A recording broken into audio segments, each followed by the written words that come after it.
So,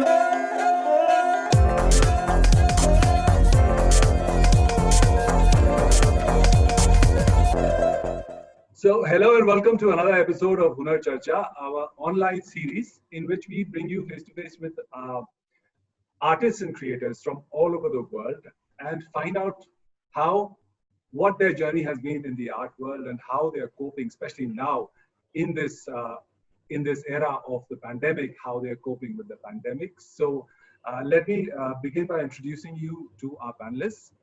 We have Sohaila Kapoor. She's a veteran actor and a theatre director, and recently she has crossed over to the OTT realm, acting in online series and earning a lot of critical acclaim for her roles. We have Dr. Saeed Alam, who's best known for his performance, for his direction of Ghalib in New Delhi, which has been the longest running comedy series in India. And he's joining us from Basti. And we have a young theatre director called Sudhir Rikhari.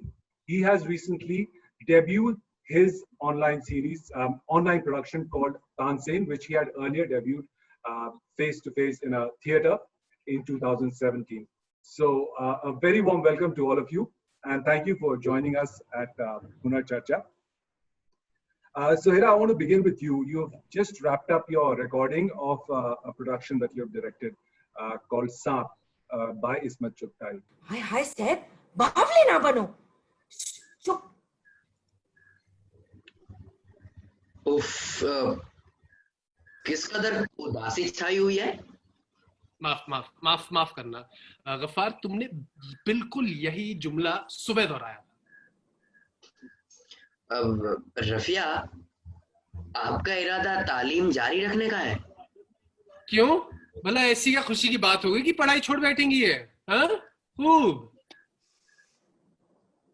ये तो मेरा मतलब नहीं। मेरा मतलब है अम्मा जान तनहा हो जाएगी।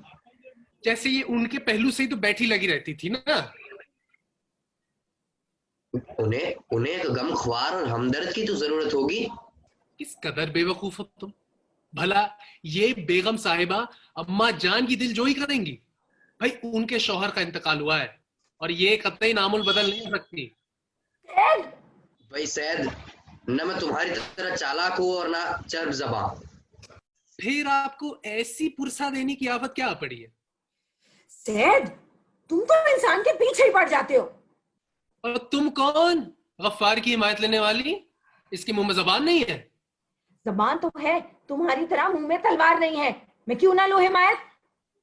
So you've been doing online workshops and theatre classes for a lot of eager students who want to utilize their time of lockdown and under the pandemic when the movement is restricted. So how did you think of this?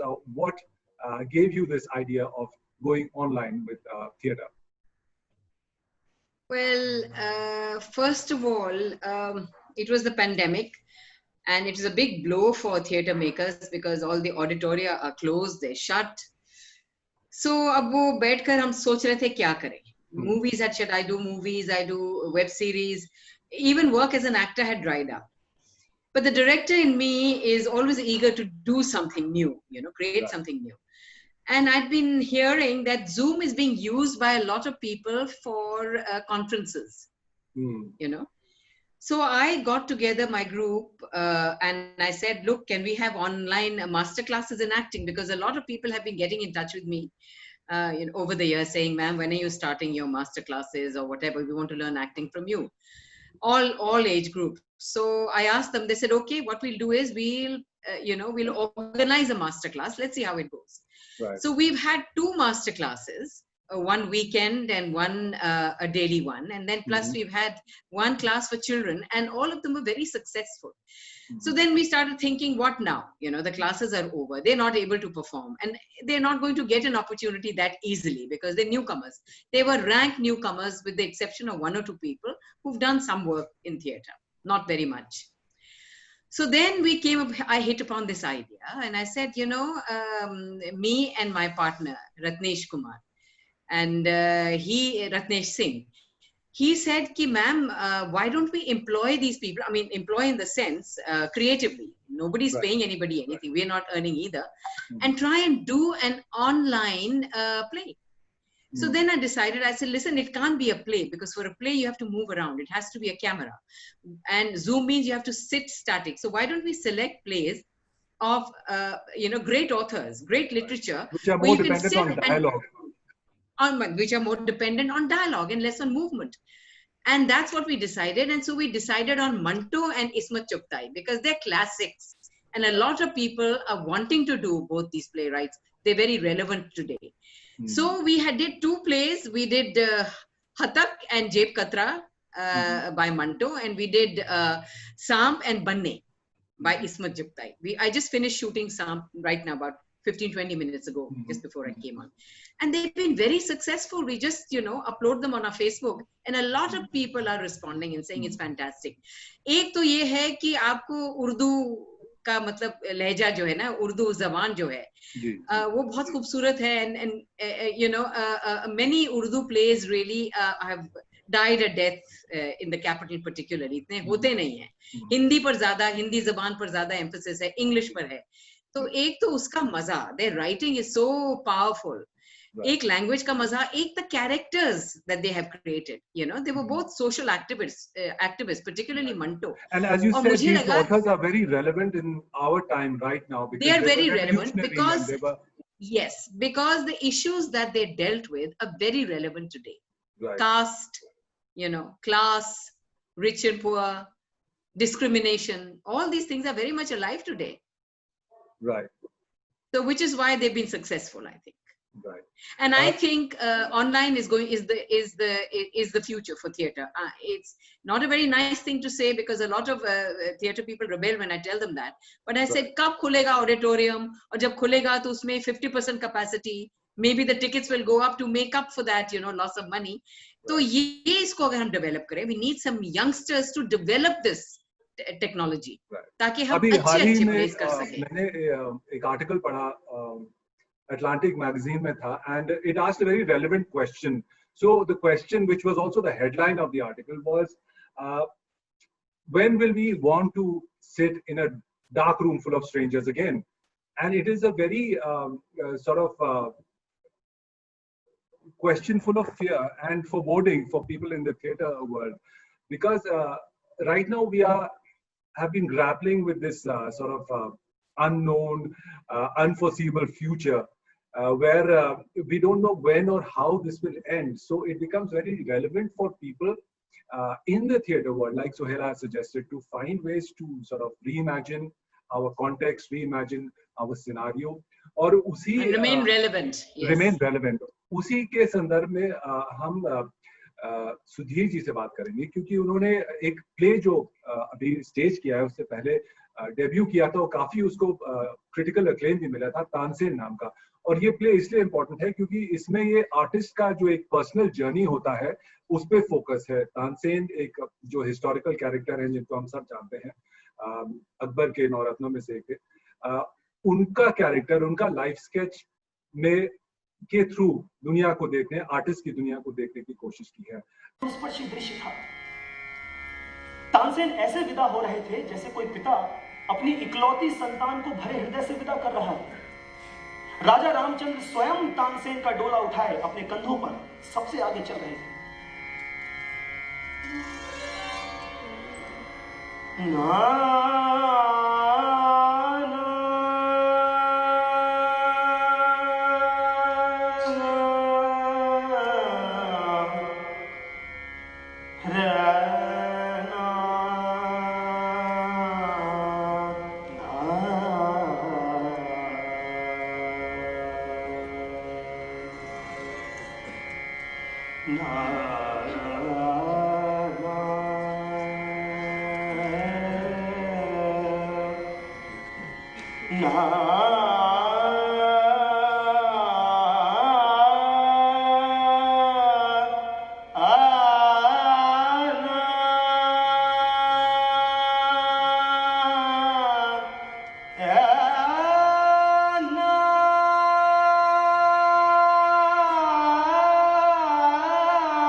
वैसे काफी लोगों का reaction था कि like वो जो auditorium वाला feel था, वो जो बात थी वो इसमें नहीं आई, विच इज क्वाइट अंडरस्टैंडेबल।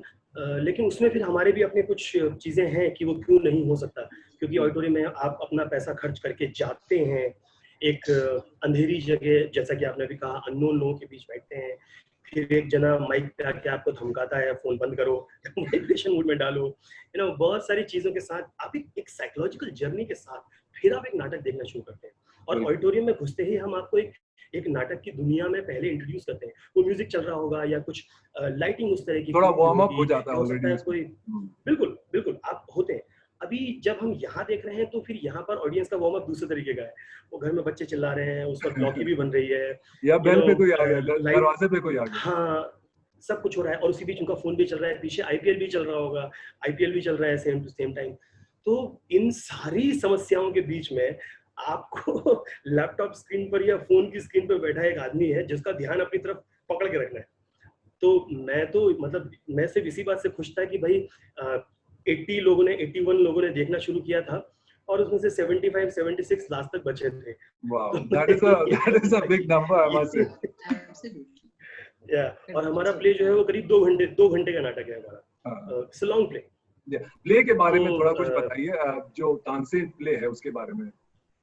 जी, तो ये जो नाटक है ये बेसिकली एक आर्टिस्ट की जर्नी के बारे में है कि कैसे क्या वो फैक्टर्स हैं जो एक आर्टिस्ट की जिंदगी में उसको इफेक्ट करते हैं, उसको और उसकी आर्ट को, दोनों को।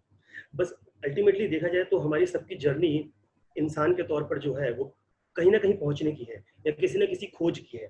अब वो खोज क्या है वो हर किसी की जिंदगी में बदलती है। तो हम ये देख रहे हैं कि आर्टिस्ट क्या खोज रहा है अपनी जिंदगी में। हम खुद, नाटक तानसेन हमारे लिए सिर्फ एक नाटक नहीं है। जब हम लिख रहे थे तो भी यही था कि वो सारे सवाल हमारे अपने हैं, हम क्या खोज रहे हैं। मतलब मैं क्योंकि म्यूजिशियन भी हूँ, मैं गाता हूँ, मेरी ट्रेनिंग हिंदुस्तानी क्लासिकल म्यूजिक में है, तो क्लासिकल म्यूजिक में आप क्या कर रहे हैं मोर और लेस थोड़ा मुझे आइडिया है, लाइक आप क्या खोज रहे हो। पर एक्टर के तौर पर हमेशा ये एक सवाल था कि यहाँ मैं क्या खोज रहा हूँ, क्या सिर्फ एक नया नाटक, एक नया कैरेक्टर, दैट्स इट। मतलब मेरी जर्नी का क्या कोई और सुप्रीम गोल है इस मीडियम में, थिएटर में, जो मुझे समझ में नहीं आ रहा था। तानसेन इन्हीं सब सवालों को एक्सप्लोर करता है, और शायद कहीं ना कहीं हम पहुंचने की कोशिश कर रहे हैं, पहुंचेंगे कहाँ मालूम नहीं। और शायद यही एक वजह थी, क्योंकि ये नाटक भी एक सफर है जो चलता रहता है, और जैसी परिस्थिति आती है उस हिसाब से बदलता जाता है। तो शायद इसलिए हमारे लिए इजी भी था इस नाटक को अडाप्ट करना इस मीडियम में। कई नाटक शायद मुश्किल हो इस तरह से, मतलब बिल्कुल उसी फॉर्मेट में करते हुए उसका मीडियम बदल देना, लेकिन हमारे लिए उतना मुश्किल वो डिफिकल्ट नहीं था। जी जी, सही था, उनका तोड़ निकालने की कोशिश कर रहे हैं।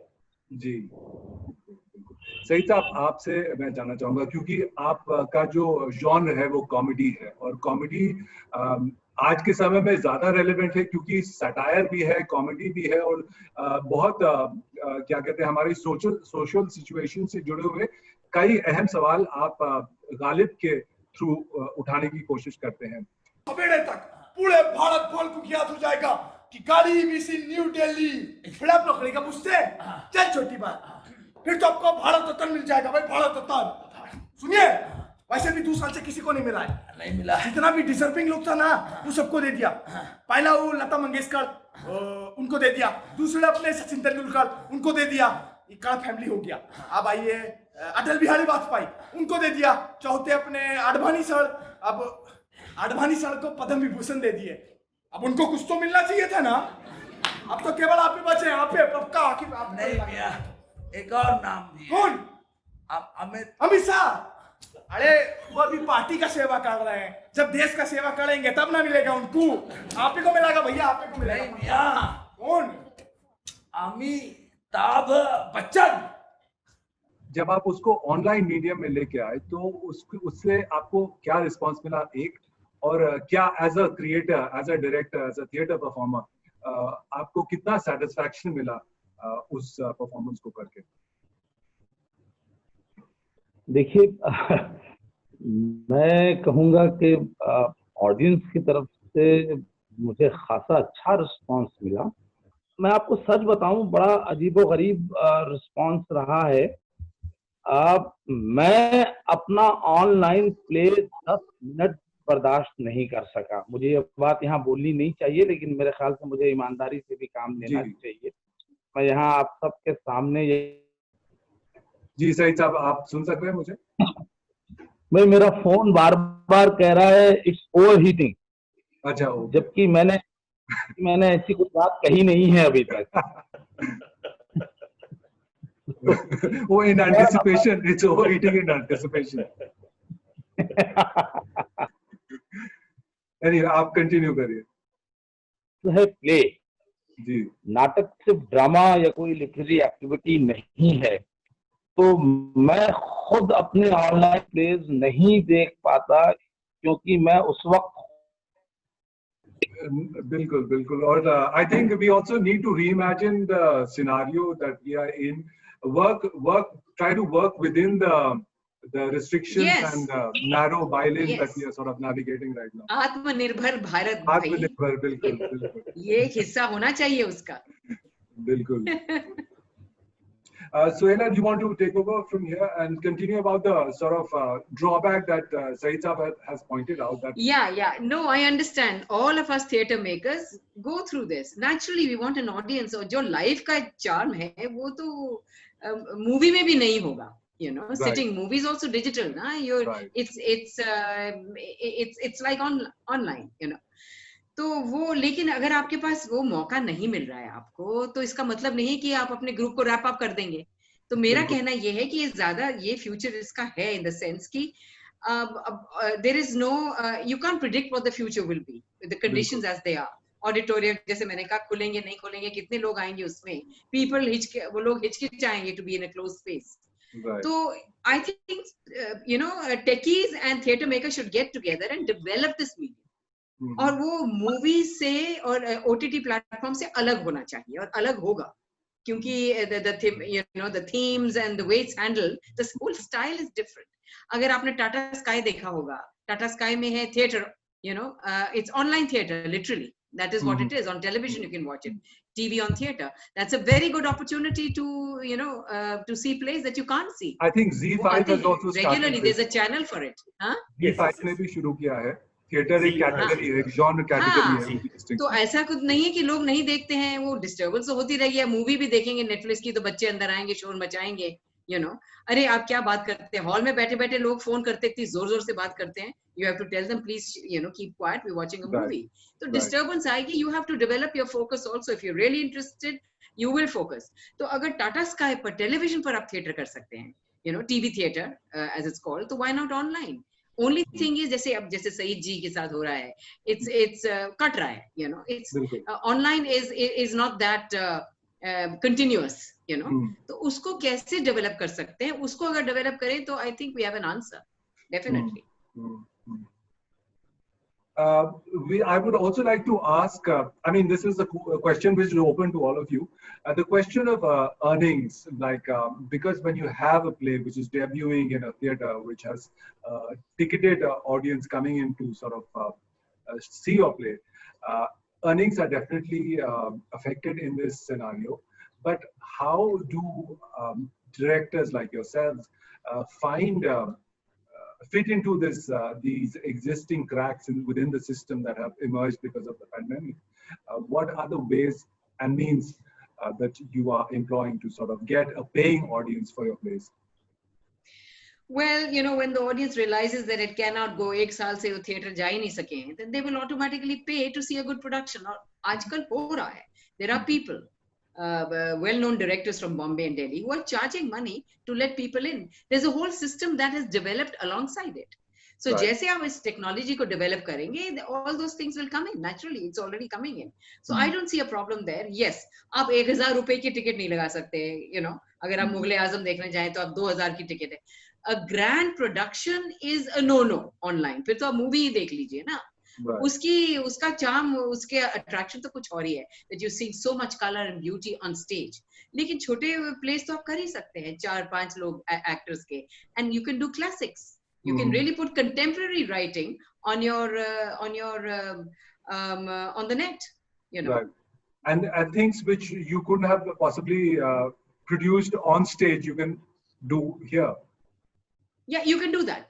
As long as it's not a grandiose production, doesn't have too much of dancing and choreography, वो आप नहीं कैप्चर कर पाएंगे और उसका मजा भी वो नहीं होगा. लेकिन लैपटॉप पर देखने के लिए dialogue oriented plays, you know, so I think this is an opportunity for good playwrights to come in and to do classic theatre, जो कहीं ना कहीं मात खा जाता है because people want entertainment.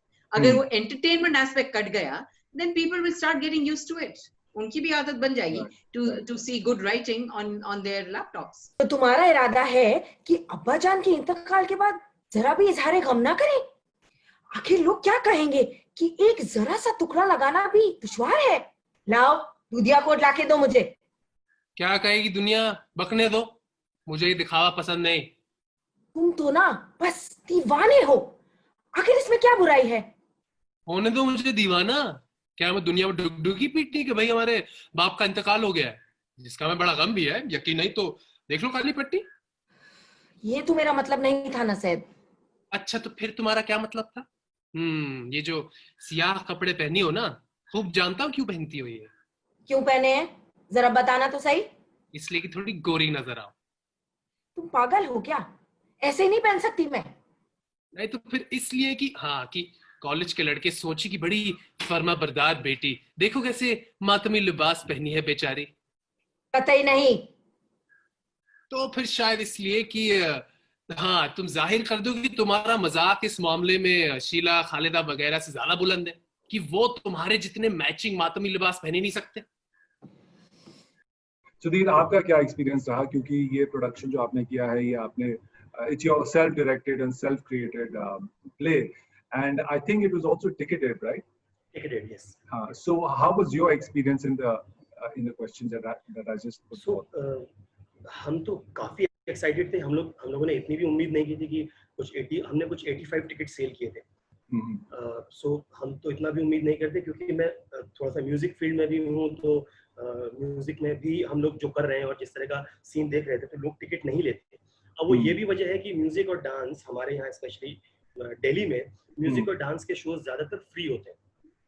तो म्यूजिक और डांस के शोज में एक्चुअली लोगों को टिकट लेने की आदत नहीं है. फॉर्चुनेटली थिएटर ने एक परंपरा बना के रखी है कि नहीं, टिकट लेके ही देखना चाहिए. और जैसा कि मैम ने कहा, ऑफ कोर्स हम बहुत ज्यादा हाई प्राइस नहीं रखते थे, हमने बहुत नॉमिनल प्राइस पर इसको किया, ताकि अगर उनका इंटरनेट इफेक्ट हो या हमारा कुछ इफेक्ट हो जाए तो हमें गालियां ना पड़े, उनको भी लगे चलो कोई बात नहीं, बहुत महंगा नहीं था. So आई थिंक ये जो चीजें हैं धीरे धीरे डेवलप होंगी, क्योंकि जूम पे हम कर रहे थे. जूम मीटिंग प्लेटफॉर्म है, वो इस काम के लिए बना नहीं है. बट जैसे जैसे उसकी डिमांड बनेगी और हम सब हमारे, जैसा कि मैम ने बिल्कुल एग्जैक्टली कहा, हम और हमारे टेक्नोलॉजी के जो दोस्त हैं उनको जोड़ के और हम चीजें एक्सप्लोर करने की कोशिश कर रहे हैं कि इसको हम कैसे करेंगे. तानसेन के दोबारा शोज हम कर रहे हैं सैटरडे और संडे, और हम इसमें और बहुत सारी चीजों को इनकॉर्पोरेट करने की कोशिश कर रहे हैं, क्योंकि अब जो ऑडियंस देख रही है वो वाया कैमरा है. सो हमारे पास एक नया टूल और मिल गया है खेलने के. जो कुछ हम थिएटर पे नहीं कर सकते थे, अब हम यहाँ कर सकते हैं बहुत कुछ. हमने पिछले शो में एक चीज कोशिश की, और कुछ आइडियाज हैं जो इस शो में हम करेंगे. तो इनफैक्ट जो राइटिंग होती है, वो राइटिंग स्टेज से ही आप प्ले को ऐसे डेवलप कर सकते हैं. क्योंकि हाल में एक film I, I think it's a Malayalam film, which is entirely shot on sale phones. तो वो एक सेल फोन से दूसरे सेल फोन कन्वर्सेशन चल रहा है, and it is seamless. The editing is seamless and it is done very well. I think the writing could also emerge, new writing could also emerge, which takes in this sort of format, like one actors in a single screen, then the action shifts to the other with the other actor. How do you what do you think about that, Sohaila? Yes, absolutely. That's my next venture, that I'm going to get my actors to shoot through their phones and then get it edited. I'm experimenting with this format, and I think फिर मैं देखना चाहूंगी कैसे आएगा वो. That's our next step. पर अगर हम ये बात कर रहे थे, देखिए, one of my actors is a 16-year-old 12th standard student. उसने कोई 5 फिल्में बनाई हुई हैं घर में ही during COVID. They are so good. I've told him, I said, why don't you just send them to international film festivals, even national ones, in the student category. सिर्फ phone से बनाई हुई, and they are brilliant because they've been made by a 16-year-old. उसका thought जो था, उसका idea था, he's just put it down and he just shot it, and he has played double, triple roles, just disguised himself and played. मुझे पता ही नहीं चला था, even though I'm a theatre director, I thought that guy was his older brother. They're so good. So this is an opportunity for talented youngsters. Age is no bar. Talented seniors. If you're 80 years old and you have that talent, you can sit at home and make your own film. I think what you're also suggesting is like a synergy between experience and technology. Technology, so absolutely. People like you who have the experience can sort of synergize with youngsters who obviously are very sharp with the technology, and they can take things forward, and that can be a wonderful. Very techno savvy. और Zoom जैसे इन्होंने कहा, Zoom is not the technology, but शायद कोई उसको develop करे. अब 2-3 और systems आ रहे हैं, you know. Somebody might just develop it for films. I mean, for plays. And for small features. So. हमारे साथ वापस आ गए. Can you hear us? Very good. चलिए. तो अभी तक हमने थोड़ी जो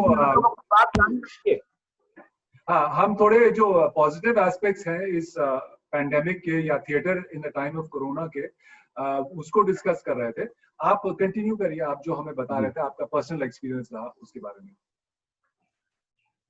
नहीं भाई, पर्सनल एक्सपीरियंस तो बस जाती तौर पे ये रहा कि मैं खुद बर्दाश्त नहीं कर पाया उसको, क्योंकि थिएटर जो है वो फिजिकल परफॉर्मेंस भी है.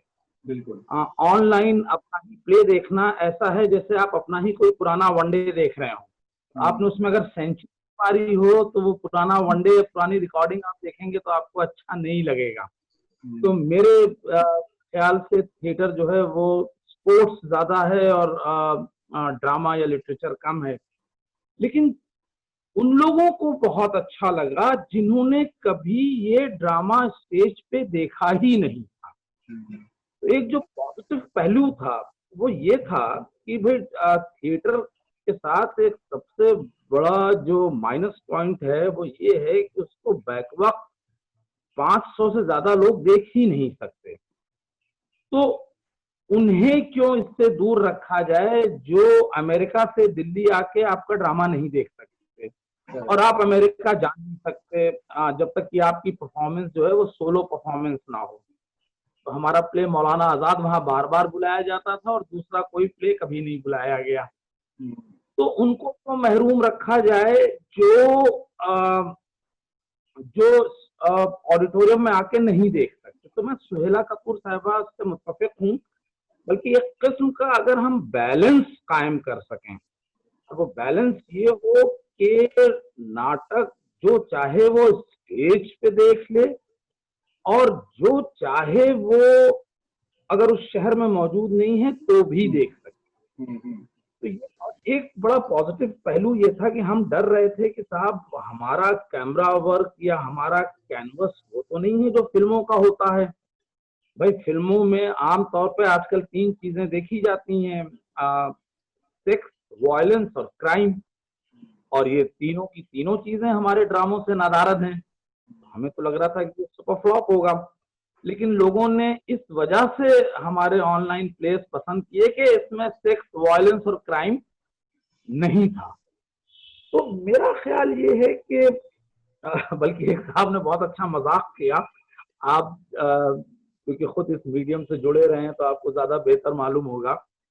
एक बहुत मशहूर फिल्म के डायरेक्टर ने हमारा एक प्ले ऑनलाइन देखा. हमने उसको 3 कैमरे से शूट किया था, तो हमने कहीं पे भी रिएक्शन शॉट नहीं लिया था.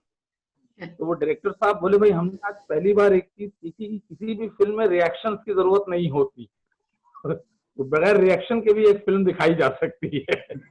तो बहरहाल वो उसकी और वो उस फिल्म की हमारे प्ले की कमी भी है और वही हमारे प्ले की खूबसूरती भी है.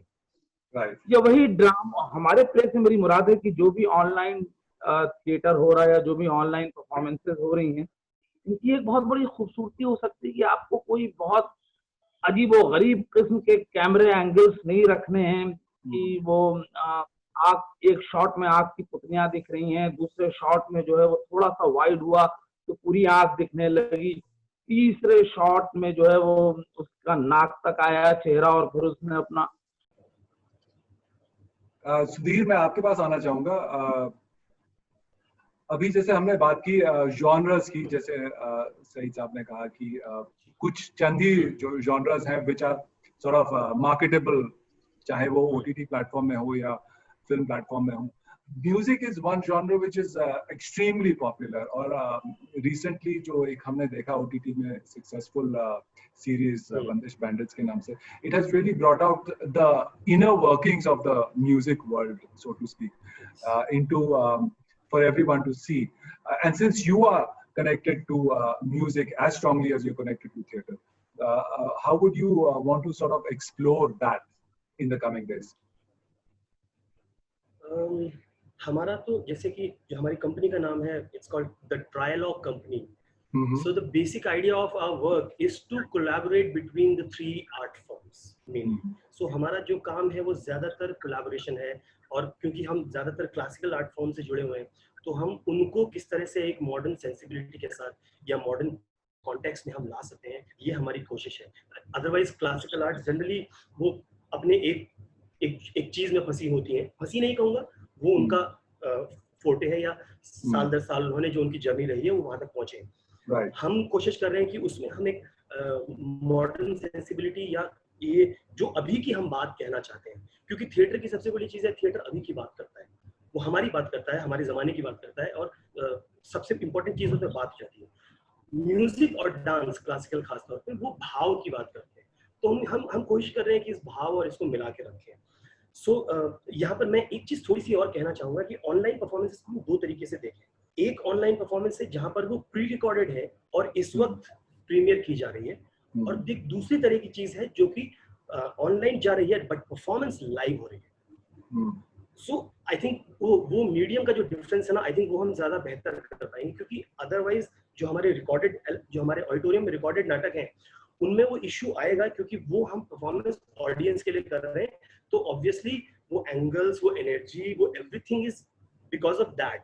जैसे ही हम कैमरा के सामने करते हैं वो बिल्कुल दूसरा बदल जाएगा. और मुझे पर्सनली ऐसा लगता है कि मीडियम से कोई फर्क नहीं पड़ता. एज एन एक्टर हमारी ट्रेनिंग इस तरीके की है कि भैया कमानी ऑडिटोरियम में घुस के परफॉर्म कर रहे हो सेम नाटक, तो थोड़ा फैल जाओ, श्रीराम में हो थोड़ा और फैल जाओ, मतलब. और अगर आप सडनली किसी श्रीराम सेंटर के बेसमेंट जो कि बंद हो गया, श्रीराम सेंटर बेसमेंट, बल्कि मैं आपको बताऊं, हमने जब हम तानसेन का एक शो कर रहे थे 2 साल पहले, हमने मान ली हमने एक दिन शो किया 70,000 ऑडियंस के लिए, 50,000 ऑडियंस हरिद्वार में, और उसके 4 दिन बाद हम परफॉर्म कर रहे हैं बॉम्बे में 25 ऑडियंस, ओवर एक्ट स्टूडियो आराम नगर में 25 ऑडियंस. मतलब आप 2 कदम चले और स्टेज खत्म. तो इस जस्ट कि आपको उसको अडैप्ट करना है. वो इसलिए हो सकता है क्योंकि हम मतलब जो भी मीडियम है उसके हिसाब से अडैप्ट करके I think we can go. Important thing is कि आप क्या बात कहना चाहते हैं, आई थिंक दैट्स इंपॉर्टेंट. और वो चाहे ये हो चाहे वो हो, और थिएटर ऐसा मीडियम है जो हमेशा अपनी बात कहता रहेगा चाहे कुछ भी हो.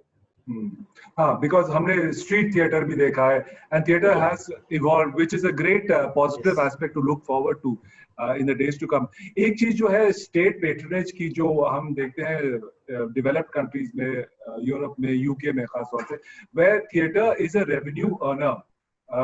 तो जैसे वेस्ट एंड है या रॉयल शेक्सपियर कंपनी है, they bring in tourism bucks for the government, so the government gives a lot of state patronage.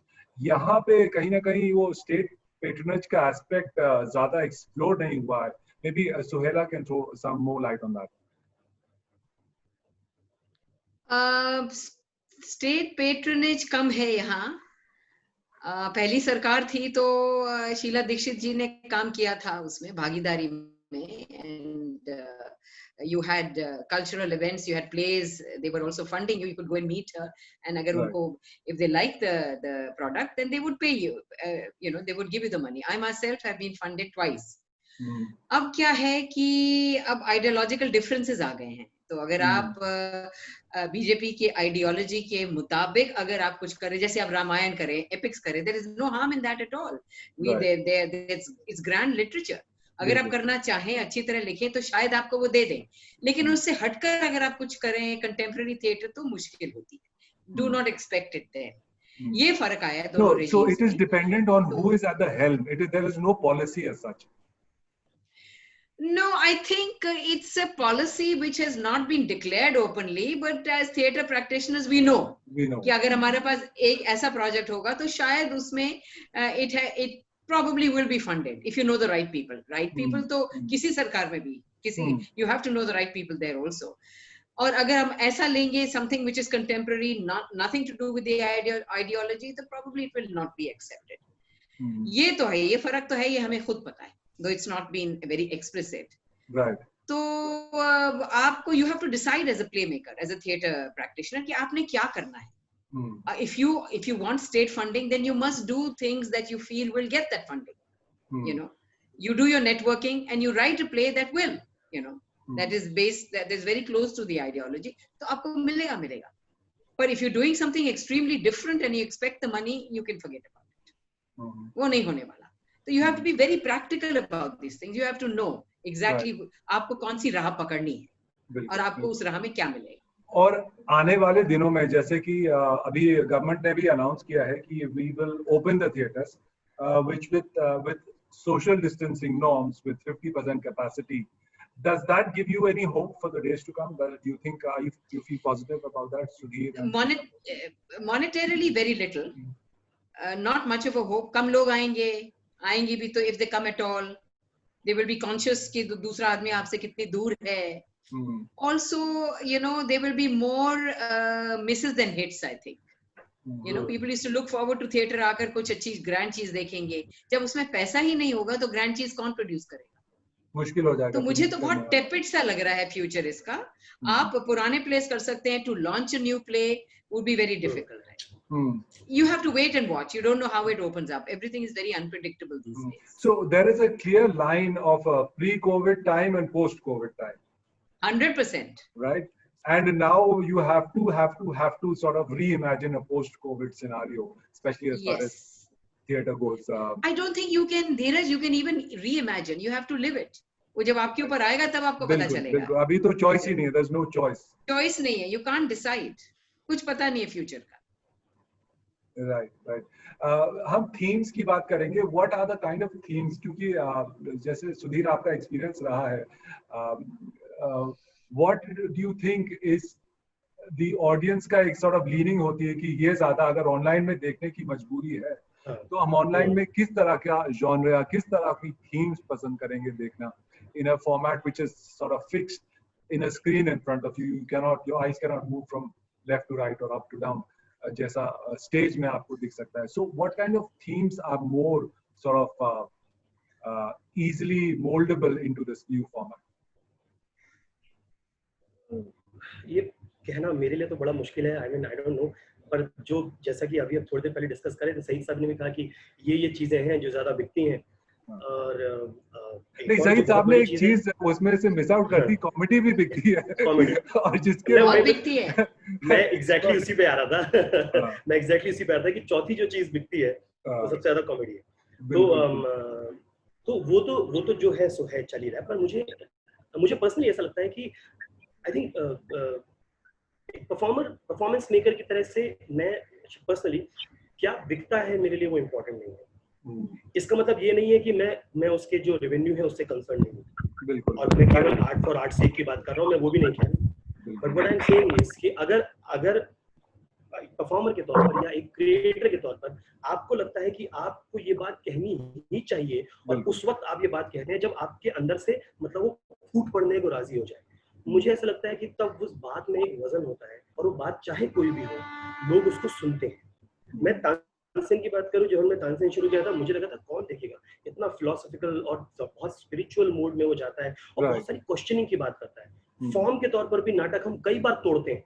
तो वो उस तरह के नाटक दिल्ली में जनरली दिल्ली के स्टेज पे नहीं होते. जनरली एक्सपेरिमेंटल प्लस रेगुलर के बीच का कहीं कुछ वो काम है. एक्सपेरिमेंटल भी नहीं है और बिल्कुल जनरल वो भी नहीं है. बट आई थिंक जो चीज वर्क की है वो सिर्फ इतनी सी कि ये वो बात है जो हम कहना चाहते हैं. आई थिंक वो बात जब बहुत ताकतवर हो जाती है तो लोग सुनते हैं. वो कॉमेडी हो या कुछ भी हो. सिर्फ आपका इंटेंशन क्या है काम बनाने का. So in a way the medium जो है वो डिसाइड करता है. तो मैसेज डिसाइड करता है कि मीडियम क्या होगा. सईद साहब मैसेज डिसाइड करता है. क्योंकि हमारे मैं एक चीज बस मैं और ऐड कर रहा हूँ. परफॉर्मेंस बनाते वक्त भी हम ये नहीं सोचते कि फॉर्म क्या होगा. वो जो content is a very vague word. But जो भी वो बातचीत है वो अपने आप अपना रास्ता तय करता है. अपना रास्ता तो फिर वो म्यूजिकल हो सकता है, वो कुछ भी हो सकता है. बट क्योंकि हमारे बॉडी में जो ग्रामर घुसा हुआ है उसी ग्रामर के हिसाब से वो रूप लेता है और वो जैसा होता है। सही साहब, मैं आपसे ये जानना चाहूंगा क्योंकि ऑनलाइन जो एक मीडियम है उसने कई दरवाजे खोल भी दिए हैं हमारे लिए। कई जो ऐसे टॉपिक्स हैं जो हम शायद सटायर स्पेशली जो आप करते आ रहे हैं वो अगर थिएटर में ना कर सके, क्योंकि आजकल एक माहौल बैनिंग का भी है कि 25 लोग आपके थिएटर वेन्यू के बाहर आ गए और बोले ये हम नहीं होने देंगे, इसको बैन करो, इसको मना करो।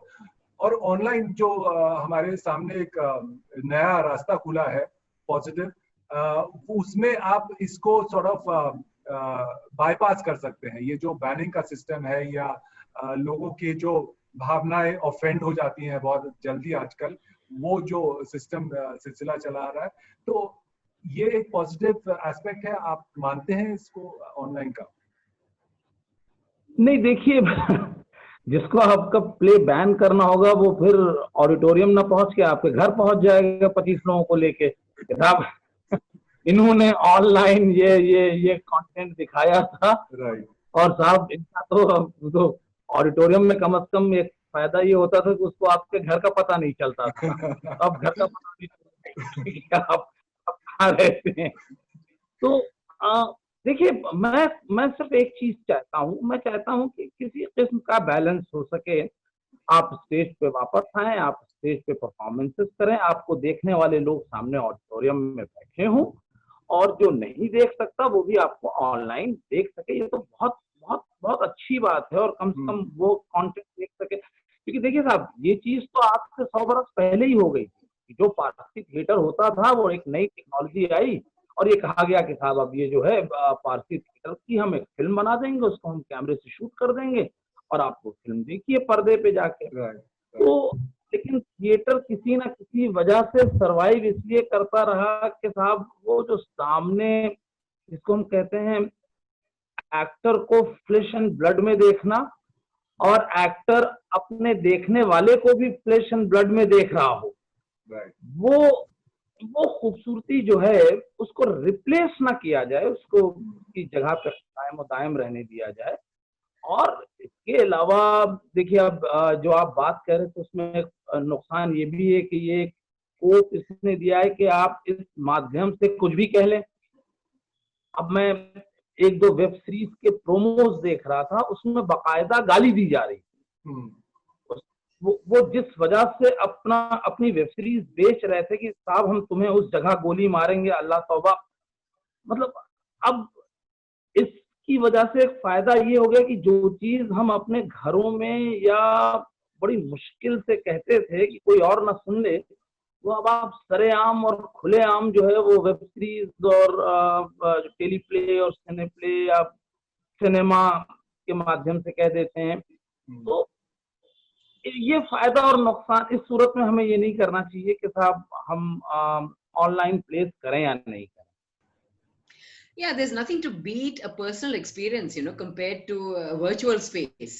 Right. Because interaction, I've been an actor also, or there is that something that you can't really describe. I would rather go and perform on stage and perform my plays there.